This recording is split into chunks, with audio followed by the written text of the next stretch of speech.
Alrighty, here we go. So I'm going to record this for pod 48, I think. And what we're going to be doing again, we're going to be going over the content from pod 47, which is basically a discussion of balls and strikes, or what the strike zone is in Major League Baseball now, considering that, especially in online discourse, there's so many different, videos being made every day of this umpire made this incorrect call, stat charts, and all these graphics on the game broadcasts, which I think that people are kind of taking for granted instead of examining more closely. So here what I want to do is just quickly roll through some information relative to the official strike zone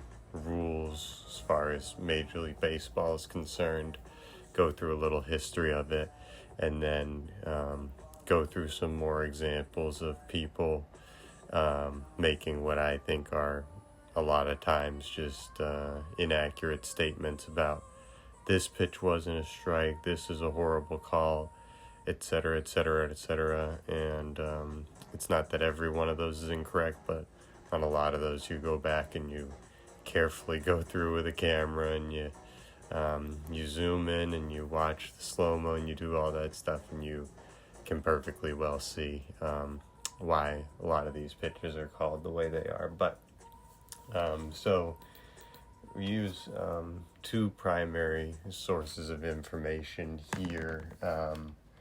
We're gonna be using so this is MLB.com glossary rules strike zone. So I mean, this isn't the official rule book, but we'll go over the other page I have open from MLB, which is more of a historical perspective on this. But so strike zone definition: the official strike zone is the area over home plate from the midpoint between a batter's shoulders and the top of the uniform pants when the batter is in his stance and prepared to swing at a pitch ball, and a point just below the kneecap.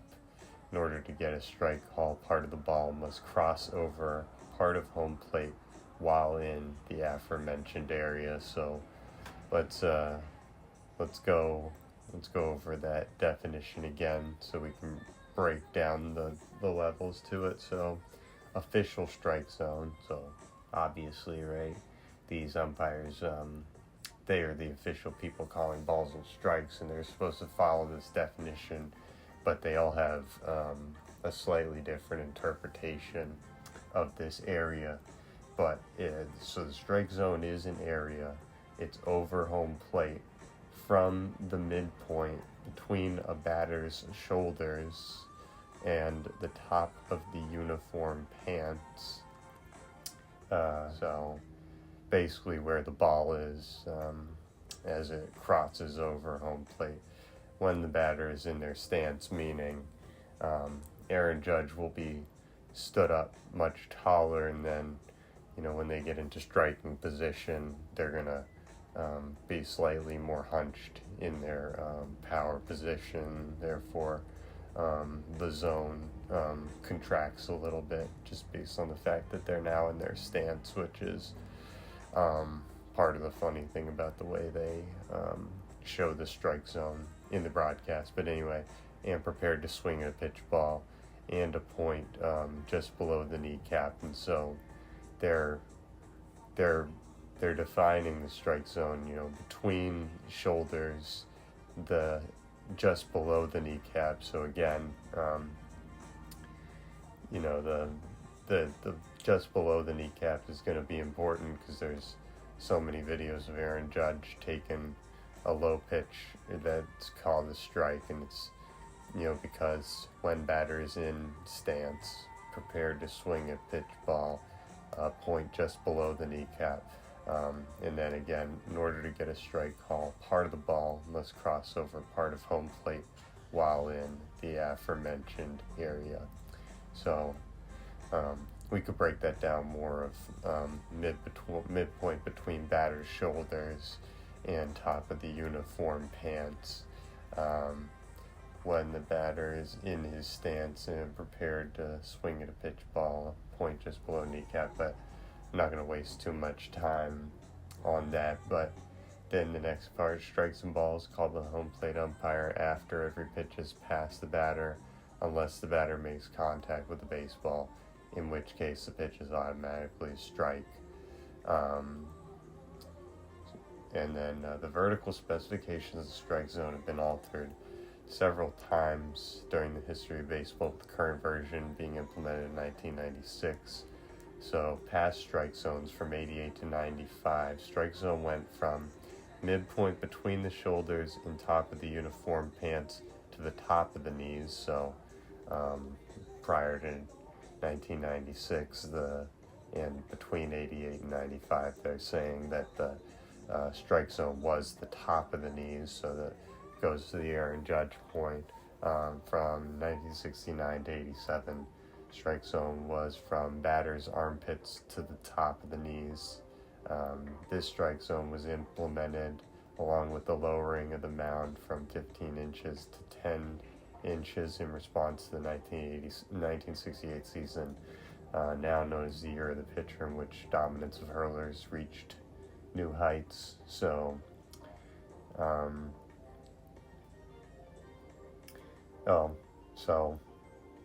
I mean, they just lowered the strike zone for there to make it smaller, because from 63 to 68 it goes from top of shoulders to the knees. So, and then 50 to 62 it's armpits to top of knees. So there's some question of,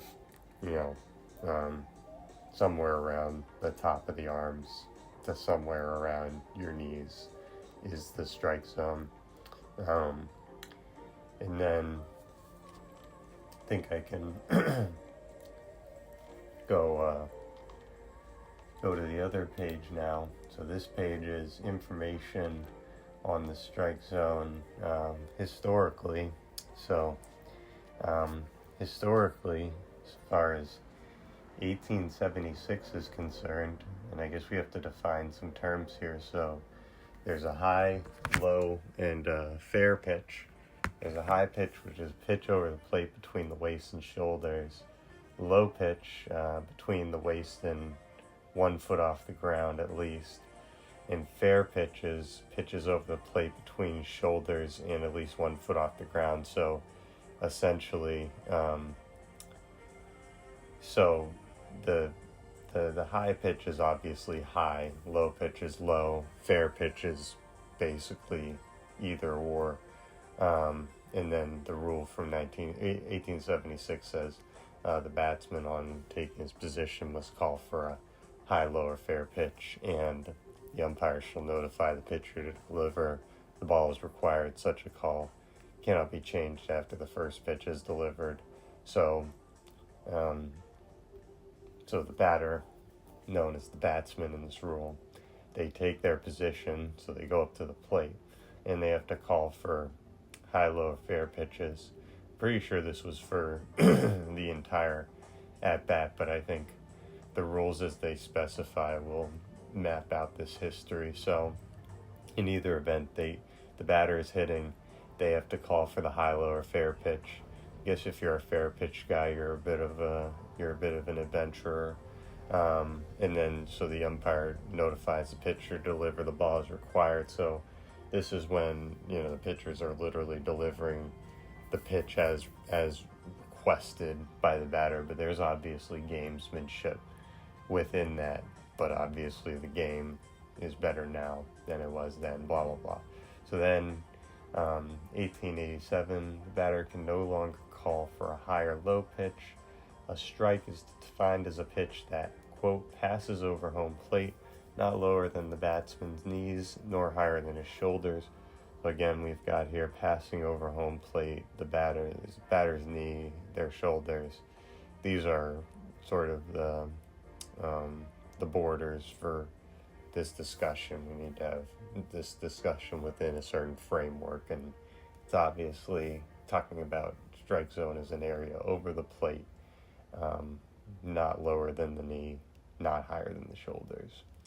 So, again, 1887, no longer calling for high or low pitches, and now we've defined what a strike is, which is basically kind of a pitch that the hitter doesn't swing at, because they're no longer calling for a certain kind of pitch, and so now there's more gamesmanship of where the ball is going to go, what the hitter expects, blah, blah, blah. So then 1894, strike is called when the batter makes a foul hit other than a foul tip while attempting a bunt hit that falls or rolls upon foul ground between home plate and first or third bases. So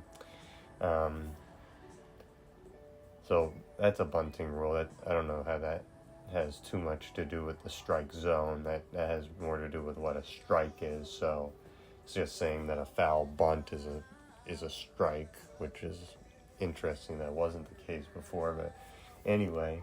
Then in 1899, a foul tip by the batter caught by the catcher while standing within the lines of a position is a strike. So now here again, we've got the sort of evolution of the rule that, as in the case of when a fielder catches the ball, that, when the catcher catches the ball, that's a successful play, and the result of the successful play is getting a strike rather than whatever I guess it was prior, or you could see it now in, foul tips when you have two strikes, I guess. So then in 1901, foul hit ball not caught on the fly is a strike unless two strikes have already been called. Note, this is adapted by the National League in 1901 and the American League in 1903 when the Red Sox won the World Series.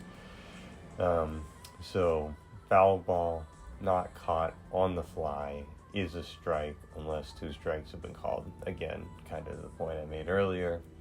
Then 1907, a fairly delivered ball is a ball pitched or thrown to the bat by the pitcher while standing in position facing the batsman that passes over any portion of the home base before touching the ground, not lower than the batsman's knee nor higher than his shoulder. For every such fairly delivered ball, the umpire should call one strike. An unfairly delivered ball is a ball delivered to the bat by the pitcher while standing in position facing the batsman that does not pass over any portion of the home base between the batsman's shoulder and knees, or that touches the ground before touching home base, unless struck at by the batsman. For every unfairly delivered ball, the umpire shall call one ball. So here in 1907, they're finally defining what a ball is by saying, a strike is still a strike as has been largely defined. So passing over any portion of home plate before touching the ground, no lower than the knee, no higher than the shoulder, that's a strike. That's a fairly delivered ball as they define it. And then an unfairly delivered ball is essentially not a properly hittable ball unless struck at by the batsman, right? So for every unfairly delivered ball, umpire shall call one ball. So that's where you get the term balls and strikes. Then 1910, with the bases unoccupied, any ball delivered by the pitcher while either foot is not in contact with the pitcher's plate shall be called a ball by the umpire. So this isn't a balk yet. I guess this would be an origin for the balk rule, but this is saying with no one on base, the pitcher has to pitch from what we now know as the rubber, what they're calling the pitcher's plate. And then zoom forward to 1950 after 1910. The strike zone is that space over home plate, which is between batter's armpits and the top of his knees when he assumes his natural stance. So again, here we've got more articulation of the intent of the rule, that when we're talking about the strike zone, we're talking about space, we're talking about a space over home plate, we're talking about between the batter's armpits and the top of the knees when he assumes his natural stance. Now,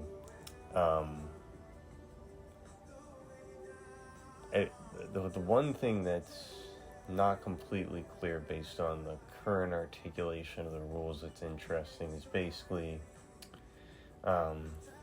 is the strike zone,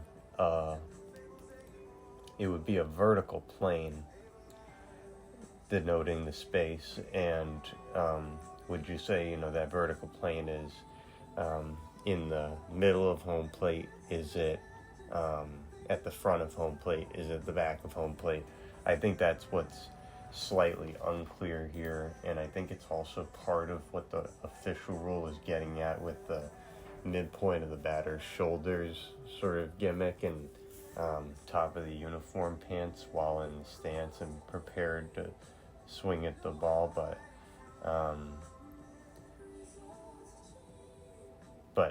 in any event, so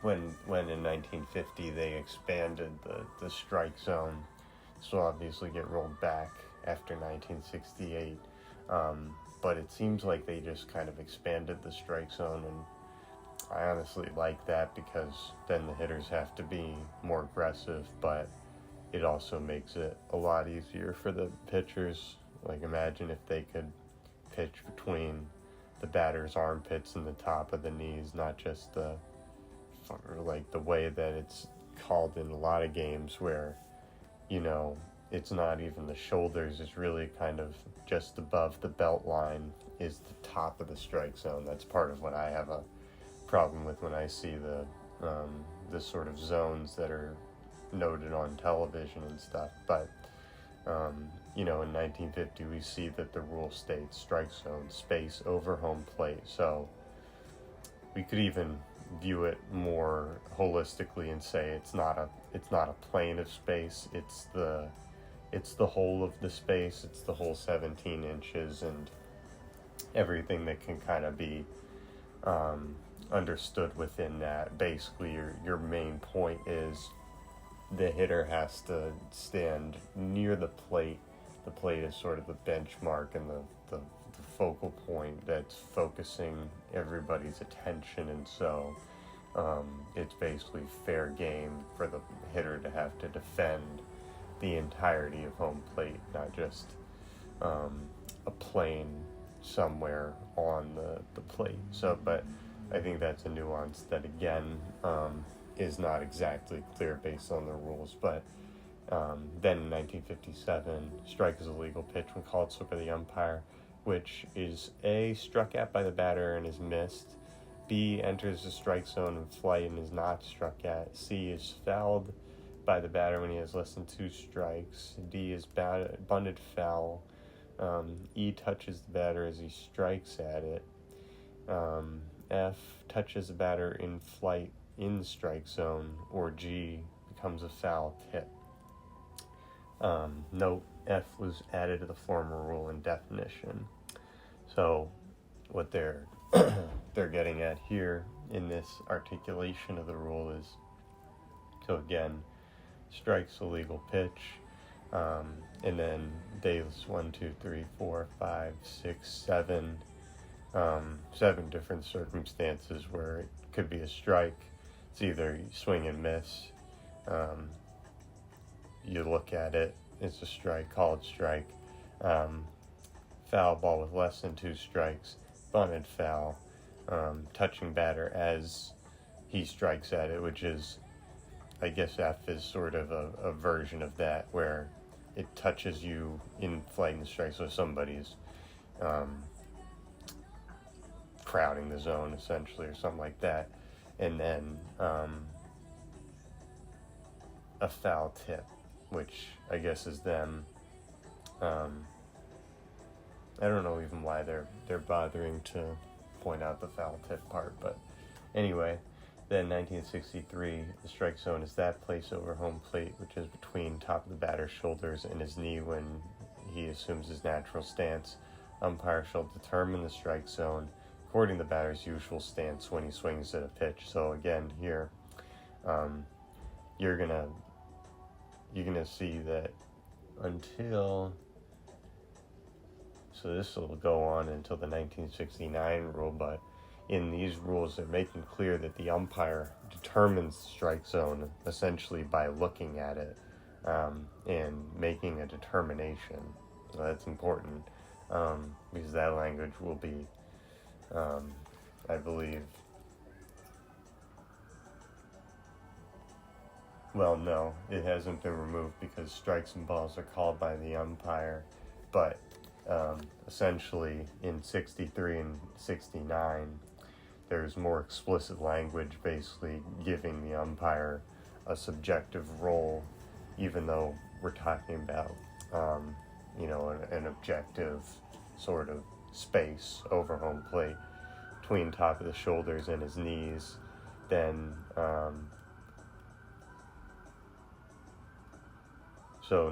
let's just read the 1963 strike zone is that space over home plate between top of the shoulders and his knees when he assumes his natural stance. Umpire will determine the strike zone according to the batter's usual stance. So then in 1969, it goes from top of the batter's shoulders to between the armpits, so getting a little lower and top of the knees. Umpire shall determine the strike zone according to the batter's usual stance when he swings at a pitch. 1988, strike zone is that area over home plate, the upper limit of which is a horizontal line.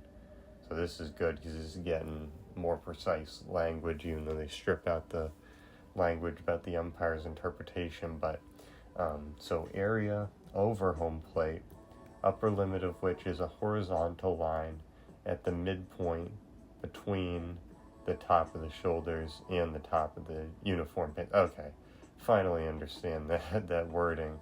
So what they're saying is the upper limit of the strike zone is not the top of the shoulders. It's lower than that. It's the midpoint between the top of the pants and the top of the shoulders. So that's why I guess the lettering on the uniforms is supposed to be on that area. So the midpoint between the top of the shoulders and the top of the uniform pants. Again, the letters are there, and so that's a bit of a lowering of the strike zone, again, from the armpits to that, point at the letters. Then 1996, strike zone expanded on the lower end, moving from the top of the knees to the bottom of the knees. And that's sort of the last updated rule. So, like they say in the original rules, sort of history, the strike zone's been altered several times. Current version is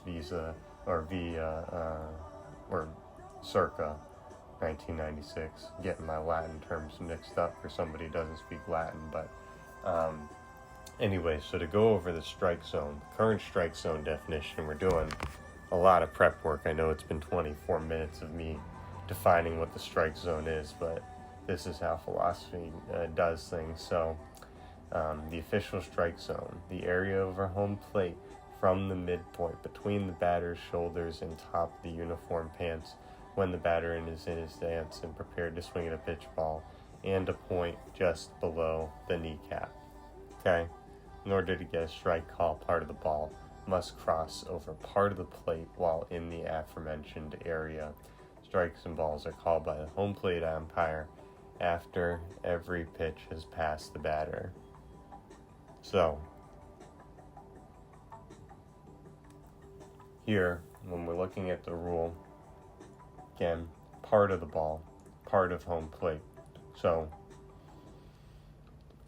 the consequence of that wording is that it's not about a vertical plane at any point. It is about the aforementioned area, the entirety of the entire plate. So it's basically just saying that the ball needs to be in the strike zone, which again is that area when it's crossing over home plate. So that's going to be important. So now that we've done all that groundwork, now we can, at 25 minutes and 20 seconds into this, finally get back to some of the more recent content that I've seen that was provoking some sort of controversy. And so the videos that I'm going to be picking for this one, so last time I did two videos. One was the Braves versus, I believe, the Marlins, and then a video of Mookie Betts. And so this time, and I already mentioned him a little bit earlier, but we're gonna be talking about the man, the myth, the legend here. And I'm not a Yankees fan, but this guy is I can't say that because Shohei is, but he's one of the best baseball players I've ever seen. And we're basically going to look at this video where the caption is Aaron Judge struck out on 0 strikes, and frankly, we're gonna roll right through this video, and we're gonna show that at least 2 of these 3 pitches that are being judged as 0 strikes are visibly strikes when you look at it. And again, you have to look at these videos carefully. In my opinion, one of my major premises of why you have to be so careful is because the zone that's being superimposed, again, it's not a perfect zone, although as I'm looking at it, it's fairly well drawn. But the problem is, again, where are you projecting that ball, the sort of graphic of the circle that's left behind once the ball is caught, and then you usually see the catcher with their glove in the area if they're trying to frame or something. That's one thing, but anyway, so to get into this video, just gonna let this video roll sort of long form so you can see all the strikes, and then just gonna sort of take that video and slow it down. So here we have Brian Bella pitching, Bayo, however you pronounce this, Byron, whatever. He's great. Anyway, he's pitching to Judge, and so on a 1-0 count, he throws a low and away pitch, and it's clearly a tailing fastball of a certain sort. And so when you look at the graphic of where the pitch allegedly ended up, according to the graphic thing, you can see the distance between, or you can see basically patch of green behind this outline of the ball in between it and the strike zone. So it's like, oh, well, that's not a strike. And it's like, all right, let's go through the video of the pitch again. So there's the ball out the hand. Here it comes. It's tailing, and as it tails, one thing that it does just before it, and the key to looking at these videos is you have to be willing to basically pause and slow down and look at the video again from the point where what you're essentially going to see, if you have good enough vision, is you're going to see a kind of visual illusion of the box of the strike zone in a way going through the ball, and you can sort of see right there that that's the case, and that's why it's being called a strike, because as you can see, that ball is touching the low and away part of the strike zone. And as we've defined it, it's talking about any part of the plate. It's talking about from the bottom of the knees to this upper region that's basically around the letters, or chest high sort of. And so when you talk about that, I think it just becomes incredibly clear that, first of all, that first pitch was a strike. So now that we go on to the second pitch in question, it's a 1-1 count. And so he comes out, he throws his pitch, and this pitch is also a tailing sort of, this is more of a change-up of some sort. And again, as I pause here, the ball is quite clearly over the plate and in the zone. And again, I think what people need to not be confused by is these catchers framing the pitch, because if you look at this catcher, his glove is beneath the ball, because what he's going to do is he's going to snap his glove upwards after he catches it in a slightly exaggerated motion in order to emphasize to the umpire that it did in fact hit the strike zone. So again, here comes the pitch, lands, it's clearly touching the zone. At the very least, this is a debatable strike call, but again, talking about the bottom of the knees, and fortunately, because Aaron Judge wears tucked up pants, you can see exactly where the region is in question. It's basically the white of his pants, and you can see that that ball is clearly close enough that it's reasonable for it to have been called a strike. So that's the second strike they're whining about. And then on a 1-2 count, then Bello threw his third pitch, which I will admit, this one, there is the distinct possibility that that one was a ball.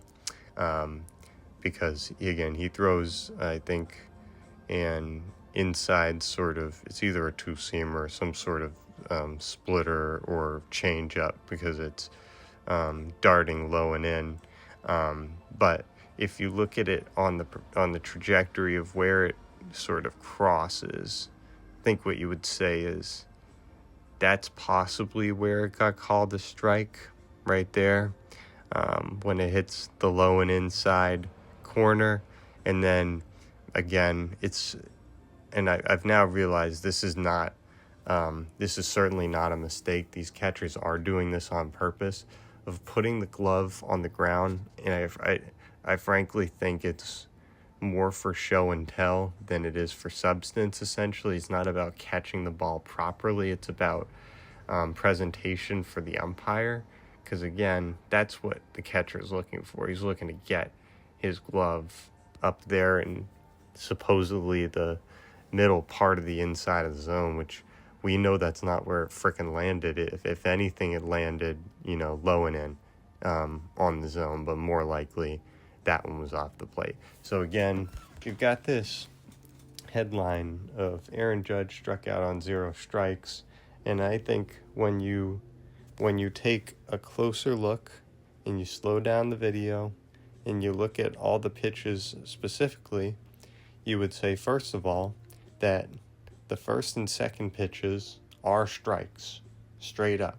And I know that Aaron Boone, and this is way more judgmental of Judge than it should be, but they complain a little bit about these low strike calls. And the fact of the matter is that Judge is gigantic, and so his strike zone is not only categorically different from others based on the fact that it's relative to every player's size, but again, I don't think they're appreciating bottom of the knees sort of understanding of it. And I think I would say that as a baseball fan, it needs to be bottom of the knees at the very least, because it's basically, I see tons of pitches that are considered high, and then you look at it and it's like, well, historically speaking, according to the way the rules used to be interpreted, that's not even a high pitch, because we used to be either talking about top of the shoulders or, the armpits, whatever it was. But clearly the strike zone used to be bigger, and now it is smaller. You could say that's, good and bad. I frankly just think the strike zone should be a little higher, maybe like just a new definition of it that places it a little higher on the chest, whatever it would happen to be. But I just think when you look at the pitches that Bello threw in this at bat, you can't really, I just don't think it's quite fair to be of the mindset that it's like, oh, well, he struck out on 0 strikes. It's like, no. He was in a 1-0 count. He looked at a debatable pitch that was a strike. That's strike 1. He looked at another pitch that was also potentially debatable. That was strike 2. And then he struck out on strike 3 when, you know what I'm saying, like from an approach perspective, he needed to guard the plate a little more. And the unfortunate thing is just the fact that that third pitch so obviously fell off the zone when it came to the when it came to where it landed in the glove. But again, as I talked about last time, and as I mentioned here, when we're talking about the rule, the catcher, they're not even mentioned in the official rule. Like, they're not relevant to the rule. The strike zone has very little to do with the catcher, and so it's all about the pitcher. It's about it's about the hitter. It's about that relative space based on how big somebody is and all these sorts of factors. And so whether we're talking about, the previous video I did breaking down people's, what I thought was gendered and unfair reactions to Jen Pawol when she called her first set of balls and strikes and people claimed that something was outside, and I'm just going to pull that one up again so that I can familiarize myself again. But even though it's like, oh well, it looks like it's off the plate, it's like I encourage you to slow down and take a look at what might have been the consideration for why that pitch was called the way it was. And so again, I think in this video it's all about the editing on these ones apparently, but I'm gonna try and stitch this together so that you can see almost an obnoxious amount of times just why it is that I think that this is not a situation where Aaron Judge struck out on 0 strikes. You know what? He struck out according to the interpretation of the rules, and the unfortunate part is just that the 3rd strike call was pretty clearly a bad call. Like that one, that's one where the umpire has to, in my opinion, not only do they have to call that a ball, you have to,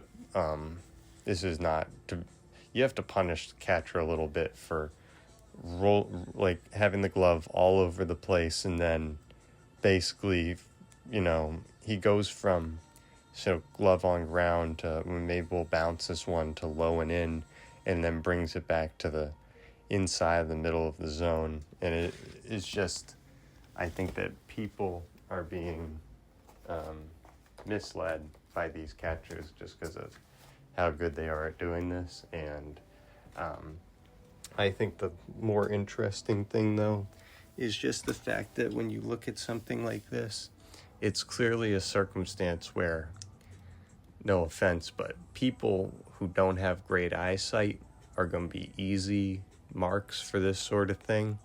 But for people with good eyesight to be able to look at these things and break them down, based on the video content and show it's like, oh, well, according to you and your 3 cartoons of where the pitch actually landed, yes, that was, not a strike, but you're not looking at the full picture. Again, you're looking at where the ball lands when it's caught by the catcher. And I'd encourage the lot of you to take a look at where the catcher is usually when they catch the ball. And I'm going to give you a hint. They're at least about a foot or a half foot away from the back of the plate.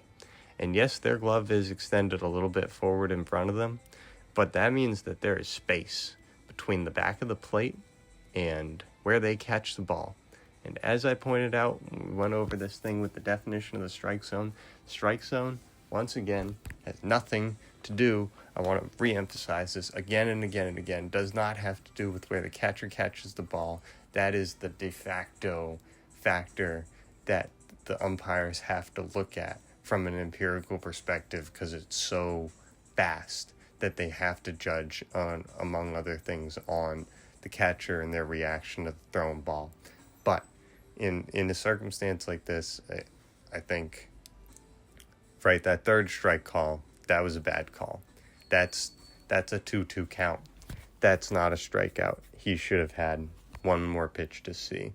But there's another side to that, which says, after you've seen 2 pitches that you're not the most happy with in terms of the called strikes on that pitch, just take a whack at it and make sure you don't go down looking. But again, that is the other side of it, where whether it's Aaron Judge on this one or the Mookie Betts one, the Mookie Betts one in particular, I'm like, just look at the replay and you will see that the ball clearly went through the zone.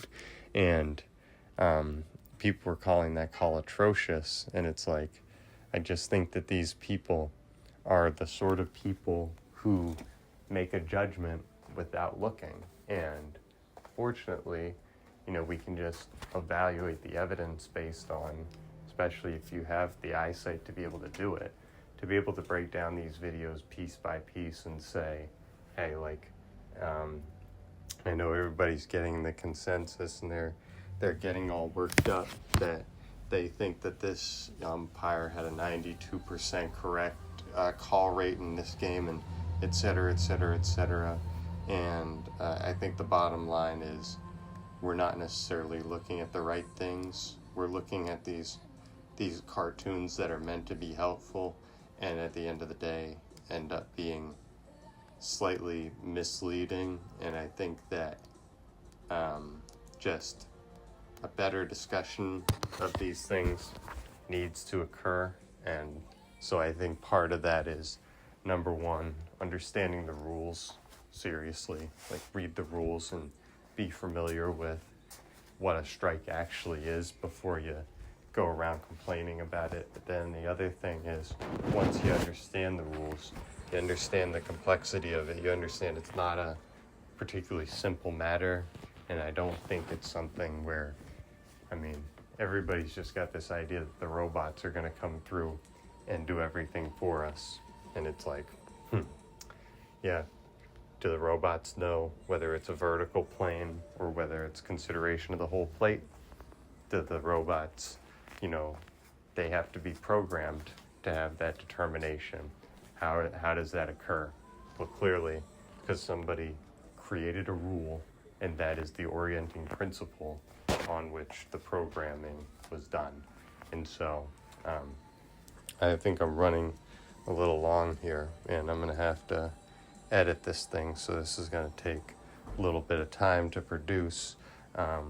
But I think, again, when we were talking about the Jen Pawol thing, I was being a little sensitive to the notion that we didn't want to have the first woman calling balls and strikes in MLB history, and then all of a sudden essentially treat her in a way that's unfair, not respectful to the difficult nature of the job being done, and then also, frankly, I think not respectful to the nuances of the difficult decisions that a home plate umpire obviously has to make. And I thought she did well, and I would hope only for her future success in these things. But I just think when it comes to the conversation from an online perspective, people have got to really orient themselves around a proper understanding. Because I think one thing is,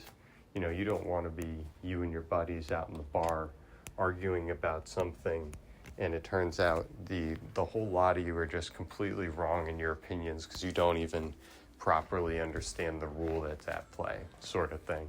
And so you want to have an understanding of what it is, so that when you have a debate, that it's a knowledgeable and a sensible debate about the issue. And then you can have your debate about, oh, well, is the strike zone at the front of the plate, the back of the plate, all over the plate? These are questions that I think can be raised, but I think that you want to be having the discussion from an intelligent perspective. And so that's it for Pod 48, talking more balls and strikes. All right, thanks.